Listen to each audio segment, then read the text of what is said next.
మంగళవారం సూర్యాపేట జిల్లా మల్లు వెంకట నరసింహారెడ్డి భవన్లో తెలంగాణ సాయుధ పోరాట యోధురాలు మల్లు స్వరాజ్యం ద్వితీయ వర్ధంతిని నిర్వహించారు. ఈ సందర్భంగా సిపిఎం జిల్లా కార్యదర్శి మల్లు నాగార్జున రెడ్డి మాట్లాడారు.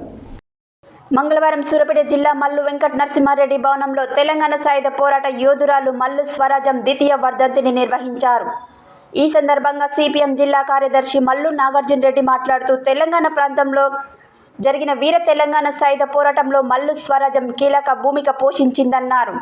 భూమి కోసం పేద ప్రజల విముక్తి కోసం తుపాకీ చేతబట్టి దొరల భూస్వాముల దేశం ముక్కలకు వ్యతిరేకంగా పోరాటం, తన జీవితాంతం ప్రజల కోసం పార్టీ కోసం పనిచేశారని అన్నారు. 2 సార్లు శాసనసభ్యులుగా ఎన్నికై శాసనసభలో ప్రజా సమస్యలపై ప్రశ్నించారని అన్నారు. మహిళల హక్కులకై శాసనసభలో బయట అనేక ఉద్యమాలు నిర్వహించారని గుర్తు చేశారు. ఉమ్మడి ఆంధ్రప్రదేశ్ రాష్ట్రంలో జరిగిన సార వ్యతిరేక ఉద్యమంలో చురుగ్గా పాల్గొని మద్యపాన నిషేధం బంద్ అయ్యేంత వరకు పోరాటం చేశారని అన్నారు. ఉమ్మడి నల్గొండ జిల్లా సమగ్ర అభివృద్ధికి ఎంతో కృషి చేశారని అన్నారు. మల్లు స్వరాజ్యం జీవితాన్ని స్ఫూర్తిగా నేటి యువత ముందుకు సాగాలని పిలుపునిచ్చారు.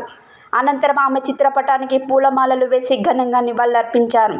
ఈ కార్యక్రమంలో సిపిఎం జిల్లా కార్యదర్శి వర్గ సభ్యులు నెమ్మది వెంకటేశ్వర్లు, కోలిశెట్టి యాదగిరిరావు, మట్టిపల్లి సైదులు, కోట గోపి, చెరుకు ఏకలక్ష్మి, జిల్లా కమిటీ సభ్యులు జిల్లాపల్లి నరసింహారావు, వేల్పుల వెంకన్న, ధనియాకుల శ్రీకాంత్, వీరబోయిన రవి, ఏల్గూరి గోవిందు, చిన్నంపంగ నరసయ్య, నాయకులు వల్లపు దాసు సాయికుమార్, మామిడి సుందరయ్య, బొమ్మడి లక్ష్మీనారాయణ తదితరులు పాల్గొన్నారు.